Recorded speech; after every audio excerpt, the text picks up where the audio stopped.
xưa mình có nhau không bao giờ lìa xa, dìu nhau đi qua ngàn gian lắm bề dâu đã quên sao lời hứa ngày xưa. Một lần yêu mang đớn đau suốt cuộc đời, ngày xưa mình có nhau nay chỉ là niềm đau. Người ra đi thương đau về biết đời ai thêm một lần đau.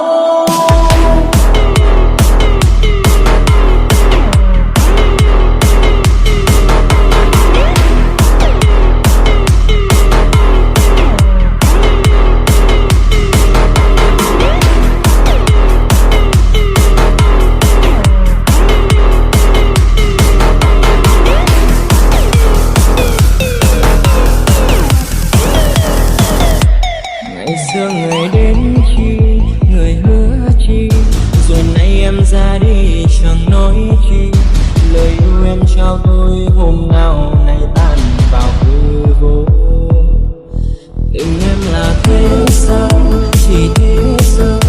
Lời yêu em trao tôi chỉ thế sao? Ngày xưa khi bên tôi ai đã nói chúng ta không chỉ ngày qua ta bên nhau, vượt qua bao thương đau. Vì đâu hôm nay tình phải giống, vì yêu em nên anh phải nén đau, để ngày sau đôi ta lại bên nhau.